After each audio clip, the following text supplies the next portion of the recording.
اللہ کی شان ہے۔ آج تو لوگ لبرل بننے کے لیے، آزاد خیال بننے کے لیے بتوں کی تائید کر رہے ہیں، بت پرستوں کی تائید کر رہے ہیں۔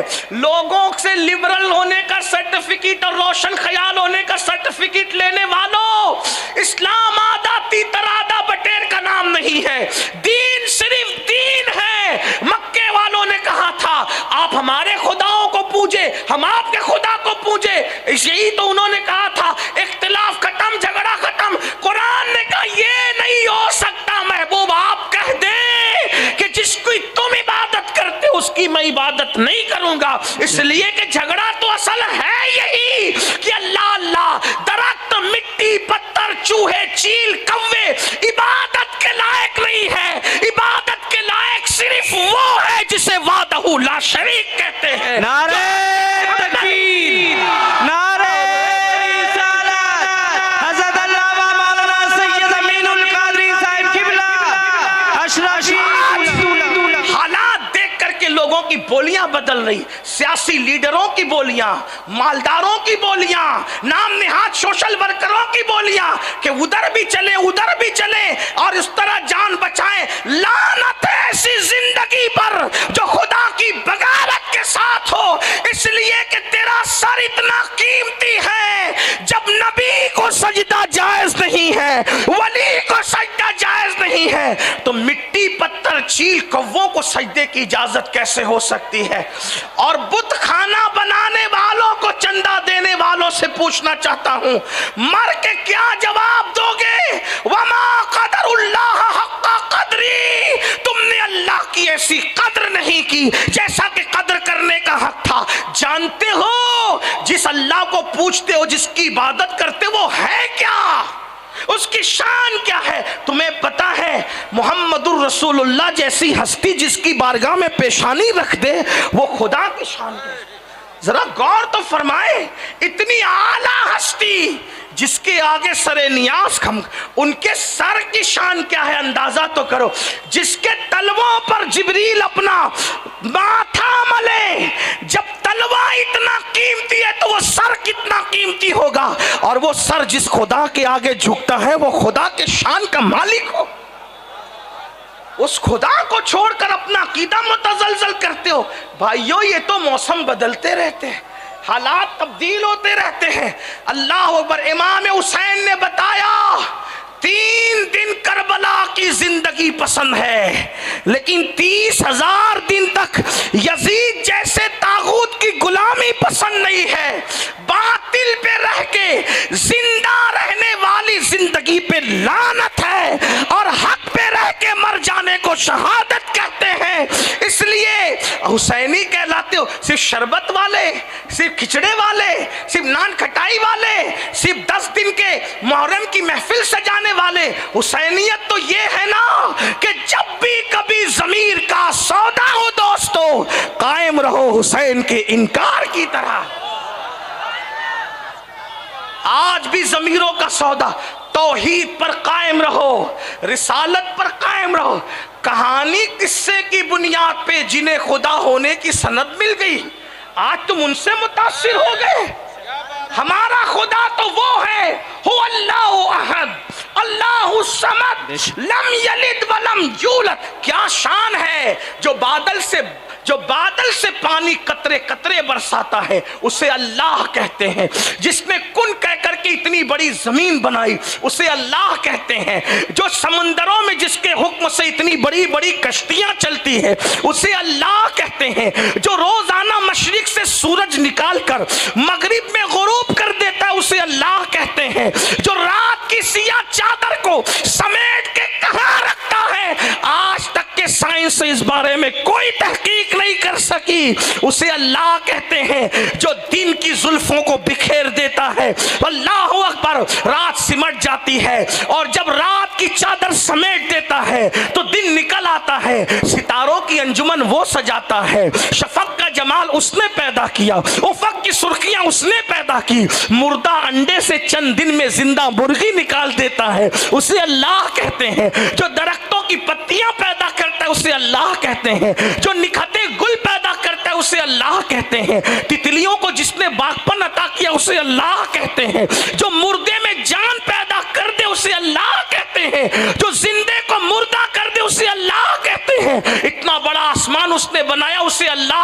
ہوتے ہیں۔ اللہ کے بندو، اس اللہ کو چھوڑ کر کہاں جا رہے ہو؟ یاد رکھو خود بھی دین اور ایمان پہ رہو۔ ایک بات کہہ دوں، اگر ساری زندگی بدعملی کرتے رہے لیکن مرے ایمان پر، رائی کے ذرے کے برابر بھی ایمان لے کر گئے، انشاءاللہ جنت ملے گی۔ اگرچہ جہنم میں عذاب بھگت کر ملے گی مگر ملے گی، اس لیے کہ ایمان والا ہمیشہ جہنم میں نہیں رہے گا۔ لیکن اگر بہت کچھ کرنے کے بعد بھی کفر پر مرے تو پھر جنت میں ملنا ہی نہیں ہے۔ تو اس لیے توحید پہ رہو، ایمان پہ رہو، سچی عقیدے پہ رہو۔ بات جو ختم کرنے لگا تھا، مگر یہ بھی آپ سے کہہ دوں، اگر آپ یہ سوچ کر کے کو سوچتے ہو یار نماز نہیں پڑھیں گے مولانا تب بھی تو مسلمان رہیں گے، بھائی میری اوقات ہی نہیں، میں کوئی جو ہے وہ آپ کے سامنے تحقیق نہیں پیش کر رہا ہوں، لیکن اتنا ضرور کہتا ہوں، بے نمازی کو حنفی ہونے کی وجہ سے ڈائریکٹ تو میں کافر نہیں کہتا، لیکن اتنا ضرور کہتا ہوں کہ احادیث میں آیا ہے جو نماز میں سستی کرے گا، ڈر ہے، مرے گا تو کفر پر مرے گا، ایمان اس کا کیا سلامت جائے گا۔ آپ کو میں ایک بات بتاؤں، آج کل کیا ذہن بن گیا، مولانا داڑھی نہیں ہوگی نا تو بھی تو مسلمان رہیں گے نا، چلے گا تو، نماز نہیں ہوگی پھر بھی تو مسلمان رہیں گے نا، حلال نہیں کھائیں گے پھر بھی تو مسلمان رہیں گے نا، حج نہیں کریں گے پھر بھی تو مسلمان رہیں گے نا، روزہ نہیں رکھیں گے پھر بھی تو مسلمان رہیں گے نا، تو سب چھوڑ کر مسلمان رہیں گے تو پھر مسلمان کیا چیز ہے۔ اس سلسلے میں ایک بزرگ نے بڑی اچھی بات کہی، عارف رومی نے، علامہ جلال الدین رومی کہتے ہیں ایک شخص کو خیال آیا کہ میں نے اپنی پیٹھ پر شیر بنوانا ہے، آج کل کے نوجوان لڑکے جیسے بناتے ہیں بازوؤں پر، سینے پر، ہے نا، کیا کہتے ہیں اس کو، ٹیٹیو کہتے ہیں نا اس کو۔ اللہ کے رسول علیہ السلام نے فرمایا گوندنے والے اور گندوانے والے دونوں پر اللہ نے لعنت فرمائی، اللہ نے لعنت کی ہے، اور آج کل کا بڑا عجیب سا شوق ہے۔ تو بہرحال ایک شخص کو عارف رومی ایک فرضی عقائد بیان کر کے کوئی درس دینا چاہتے ہیں، اس کے دل میں خیال آیا کہ شیر کی تصویر بنائے۔ تو اس زمانے میں کیا تھا، جب کوئی چیز گوندی جاتی تھی جسم پر تو پن سے، سوئی سے چمڑی کو چبویا جاتا تھا، اور چبو کر کے نقطے ڈاٹ ڈاٹ بنائے جاتے تھے، پھر اس کے اندر راکھ بھری جاتی تھی تو وہ ہمیشہ کے لیے وہ تصویر بن جاتی تھی۔ تو جیسے ہی شیر بنانے کے لیے آیا اس مصور کے پاس، شیر بنا دو، تو اس نے نکالی سوئی اور جیسے ہی چبویا تو بڑی تکلیف ہوئی، تو اس نے پوچھا کیا کر رہے ہو؟ کہا تم نے کہا نا شیر بنانے کے لیے، تو شیر بنا رہا ہوں۔ تو کہا کہاں سے بنا رہے ہو؟ تو کہا دم کی طرف سے۔ تو پوچھا کیا بغیر دم کا شیر نہیں ہوتا؟ بغیر دم کا تو شیر ہو سکتا ہے۔ ہاں بالکل ہو سکتا، دم چھوڑ دیجئے۔ کہا ٹھیک ہے۔ پھر سوئی چبوئی، کیا کر رہے ہو؟ تو کہا تم نے شیر بنانے کے لیے کہا نا، شیر بنا، تو کہاں سے بنا رہے ہو؟ کہا پیر کی طرف سے۔ کہ بغیر پیر کا شیر نہیں ہو سکتا؟ ہاں ہو سکتا ہے، پیر بھی چھوڑ دو۔ اس کے بعد پھر سوئی چبوئی، اب کیا کر رہے ہو؟ آپ نے شیر بنانے کے لیے کہا نا، شیر بنا رہے ہیں۔ تو کہا کیا بنا رہے ہو؟ کہا پیٹ بنا رہے ہیں۔ بغیر پیٹ کا شیر نہیں ہو سکتا؟ ہو سکتا ہے، چھوڑ دو پیٹ بھی۔ اب اس کے بعد جب سوئی چبوئی، کہا اب کیا کر رہے ہو؟ آپ تو شیر بنوانے کے لیے آئے تو شیر بنا رہے ہیں، تو اب کیا کر رہے ہو؟ کہا چہرہ بنا رہے ہیں۔ کہا بغیر چہرے کا شیر نہیں ہوتا؟ تو جب نہ دم رہے گی، نہ پیر رہیں گے، نہ پیٹ رہے گا، نہ چہرہ رہے گا، تو پھر شیر کون سی بلا کا نام ہے؟ یہی تو ہے نا۔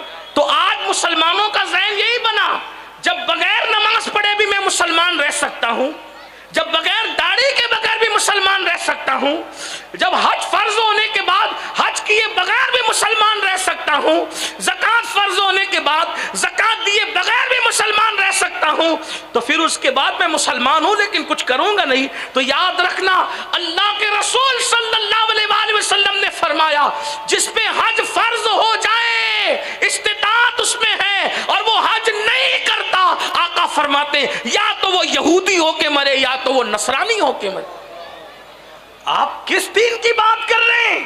اگر یہ خبط و دل و دماغ میں ہے کہ کچھ نہیں کریں گے پھر بھی دیندار رہیں گے، اللہ کے के रसूल फरमाते हैं जिसकी नमाज नहीं उसका दीन नहीं। सैयदना फारूक आजम उमर इब्ने खत्ताब रदी अल्लाह ताला अन्हु को जब जख्मी कर दिया गया और लहू लहान थे, पूरे जिस्म से खून रस रहा था, खून बह रहा था, फिर भी आपने तयम्मुम किया और नमाज पढ़ने की कोशिश की, तो किसी ने कहा अमीरुल मोमिनीन पूरा जिस्म खून से जख्मी है, खून रस रहा है, खून बह रहा है और आप ऐसी हालत में नमाज अदा फरमा रहे हैं, जख्मों से निडाल हैं। आपने फरमाया मैं क्यों ना नमाज पढ़ूं, क्योंकि इन्हीं कानों से मैंने रसूलुल्लाह को फरमाते हुए सुना कि जिसकी नमाज नहीं है उसका दीन नहीं है।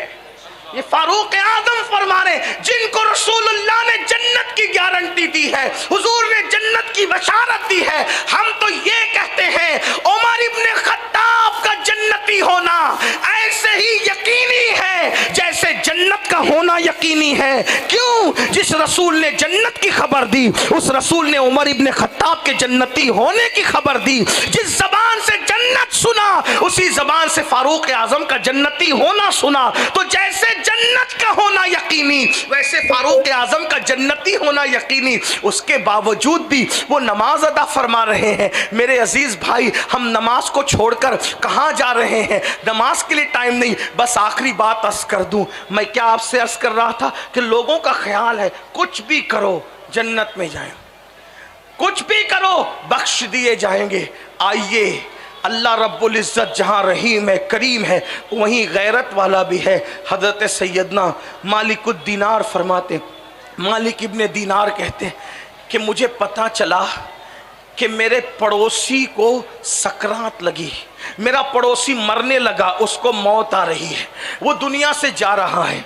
मैंने सोचा बड़ा पापी था, बड़ा मुजरिम था, बड़ा मुजरिम था, पापी था। चलो चलते हैं, पड़ोसी है उसकी कुछ खबरगिरी कर लेते हैं, उसको कुछ समझा बुझा देते हैं, कलमे की तलकीन करते हैं। अल्लाह अकबर। हज़रत मालिकुद दीनार गए तो जाने के बाद मालिक इब्ने दीनार फरमाते हैं उसके सीने से गरम गरम सांसें निकल रही थी। मतलब ये था कि अब ये बहुत दिनों तक जिंदा नहीं रहेगा। तो मैंने उसको कहा क्या हाल है? उसने रो करके कहा ऐ मालिक, अल्लाह ने जब जब मुझे सेहत दी, तंदुरुस्ती दी, मैंने अल्लाह की नाफरमानी की, मैंने गुनाह किया, मैंने जराइम किए, ऐ मालिक अब मैं दुनिया से जा रहा हूँ। तो हज़रत मालिक इब्ने दीनार कहते हैं मैंने उसको कहा तौबा कर ले, तौबा का दरवाज़ा खुला है, तौबा कर ले। गौर से सुनना, अल्लाह अकबर। तौबा कर ले, तौबा का दरवाज़ा खुला है। हज़रत मालिक इब्ने दीनार कहते हैं उसने फ़ौरन कहा अस्तग़फ़िरुल्लाह, अस्तग़फ़िरुल्लाह, अल्लाह मुझे माफ़ कर दे, मैं तेरी बारगाह में तौबा करता हूँ। उसके घर के कोने से आवाज़ आई बंदे अब बस भी कर, जब जब हमने तुझे मोहलत दी तूने धोखा दिया। आप गौर फरमाएं, यानी इसका मतलब ये है कि अगर अल्लाह चाहे तो किसी की तौबा को रद्द भी कर सकते, वो कबूल करता है, मायूस मत होना। लेकिन उसकी शान गैरत भी ये है। आप क्या समझते हो, कभी कभी जिस अमल को आदमी सोचते हैं कि इससे कुछ नहीं होगा, मैंने तो मरना ही ईमान पर है, वो भी कुफ्र पर चला जाता है। कभी कभी छोटा अमल जिसको समझ के करता है। हज़रत मालिक इब्ने दीनार खुद फरमाते हैं कि मेरा एक अजीज दोस्त था, बड़ा करीबी था और बड़ा आलिम, बड़ा मुहद्दिस, बड़ा फ़क़ीह था। वो जब मरने लगा तो मैं उसके करीब गया और मैंने उसको कहा अल्लाह के बंदे कलेमा पढ़। तो इतना बड़ा आलिम, उतना बड़ा मुहद्दिस, इतना बड़ा फ़क़ीह, उसने कहा ये मैं कलमा नहीं पढ़ता, ये सब सही नहीं है माज़ल। यानी उसने अलल ऐलान कलमे का इनकार कर दिया, उसने मरते मरते कलमे का इनकार कर दिया।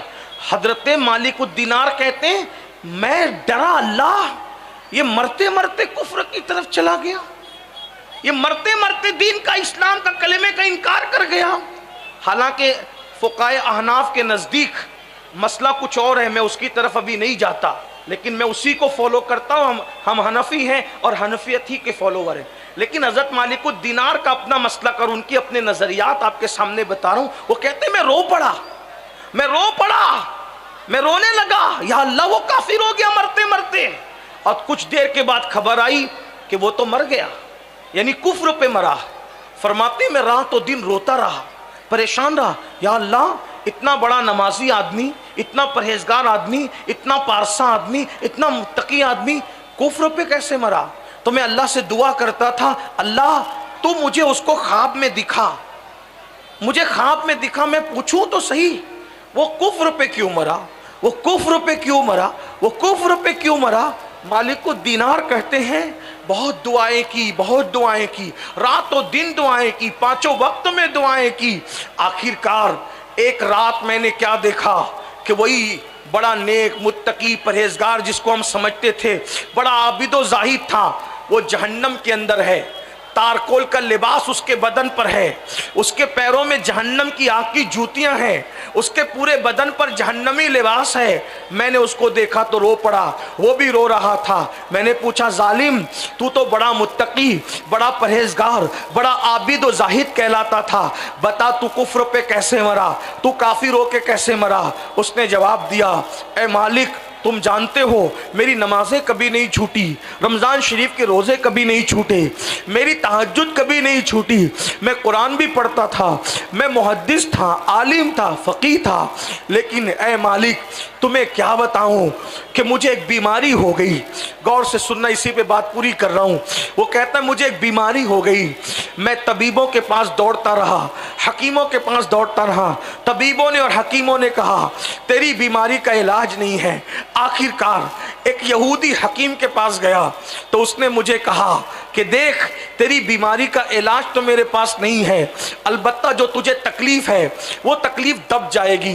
तूने एक काम करना कि साल भर में एक कटोरा भर के शराब पी लेना, बस कटोरा भर के शराब साल में एक बार पीना है। वो कहता है ए मालिक मैं शराब को बतौर दवा सबसे छुप करके एक कटोरा एक साल में शराब पी लेता था ताकि मेरी बीमारी दब जाए, और उसकी वजह से कुछ मुझे फर्क भी पड़ता था, इसलिए शराब पी लेता था। मगर बतौर दवा जब मैंने शराब पी साल में एक कटोरा, तो मरते मरते शराब की नहूसत की वजह से फिर तहज्जुद काम ना आई, फिर नमाजें काम ना आई, फिर तकवा परहेजगारी काम ना आई, और मरते हुए मेरा ईमान छीन लिया गया और काफिर होकर के मरा। आपसे पूछना चाहता हूं, जो साल में एक मर्तबा दवा के तौर पर शराब का एक कटोरा पी ले, वो मर रहा है तो कुफ्र पे मर रहा है। ऐ मेरी कौम के जवानों, जो शादियों में भी शराब पी रहे हैं, जो खुशियों में भी शराब पी रहे हैं, जो मैयतों का गम भुलाने के लिए शराब पी रहे हैं, जो मोहब्बत में धोखा खा के किसी के दुख को दर्द को भुलाने के लिए शराब पी रहे हैं, जो बच्चों के खतना और पैदाइश की खुशी में भी शराब की पार्टियां रख रहे हैं, बताओ जब इतना मुत्तकी परहेजगार तहज्जुद गुजार शराब का एक कटोरा बतौर दवा पीता है तो वो कुफ्र पे मर रहा है, उनका अंजाम क्या होगा। और आजकल तो लोग कहते हैं मौलाना शराब पीना हराम है ना, अगर नशे का इंजेक्शन लगाओ तो क्या है, उस पर कोई बात है, नशे की गोलियां खाओ उस पर क्या बात है, नशे की दवा पियो उस पर क्या बात है, कोई चीज सूंघ के नशा करो उस पर क्या बात है। हमने कहा जालिम तू अभी इतना होशियार नहीं हुआ, ये ज़बाने रिसालत है, ज़बाने रिसालत। वो हाल भी उनके सामने हाथ बांधे खड़ा है, माजी भी उनके सामने हाथ बांधे खड़ा है, मुस्तकबिल भी उनके सामने हाथ बांधे खड़ा है। मेरे नबी वो हैं जो अपने ज़माने में बैठकर पिछला ज़माना भी देख रहे थे और क़यामत तक का आने वाला दौर भी देख रहे थे। रसूलुल्लाह की एक हदीस तुम्हारे सारे तोहमात पर जो है वो नशेमन पे बिजली गिरा देती है। आका फरमाते हैं कुल्लो मुस्किरिन हराम, जिससे नशा हो सब हराम, जिससे नशा। अब इंजेक्शन लाओ या क़यामत से पहले और पता नहीं तरक्की करके लोग क्या जाएंगे क्या करेंगे। हुजूर अलैहिस्सलाम के एक जुमले ने क़यामत तक के लिए सबको समेट लिया। कुल्लु मुस्किरिन हराम, हर नशावर चीज हराम है, और जिसको अल्लाह के रसूल ने हराम कह दिया उसको कोई हलाल नहीं कर सकता। मौत के वक्त जबान पे कलेमा नहीं आएगा, और अल्लाह के रसूल अलैहिस्सलाम फरमाते जिसने नशा किया और तौबा से पहले मर गया जब वो क़यामत के दिन उठेगा या तो उसकी शक्ल सूअर की तरह होगी या तो उसकी शक्ल बंदर की तरह होगी। इसलिए मुसलमानों, आखिरत पे यकीन है तो आखिरत की तैयारी करो, नेक अमल करो। हाँ, अल्लाह की शान ये है, अगर वो नाराज रहता है तो फिर तहज्जुद पढ़ने वालों को भी कुफ्र पे मारता है, और अगर वो करम फरमा दे तो कुत्ते को पानी पिलाने पे भी जन्नत मिल जाती है, रास्ते से तकलीफ देने वाली चीज हटाने पे भी जन्नत मिल जाती है, किसी को देख के मुस्कुराने से भी जन्नत मिल जाती है, हसन बसरी के हाथ चूमने पर भी जन्नत मिल जाती है, बायजीद बुस्तामी को देखने पे भी जन्नत मिल जाती है, किसी आलिम के नाम पे नाम रखने की बुनियाद पे भी जन्नत मिल जाती है, अगर वो करम फरमा दे तो किसी चिड़िया को दाना खिलाने पे भी जन्नत मिल जाती है। तो फिर हमें क्या करना चाहिए? किसी छोटे गुनाह को छोटा समझकर करना नहीं चाहिए, इसलिए कि बड़े बड़े पहाड़ों से ठोकर नहीं लगती, छोटे पत्थरों ही से ठोकर लगा करती है, और किसी नेकी को छोटी समझकर छोड़ नहीं देना चाहिए, इसलिए कि कतरे कतरे से दरिया बन जाता है। इसलिए छोटी से छोटी नेकी भी करो और छोटे से छोटे गुनाह से भी बचो।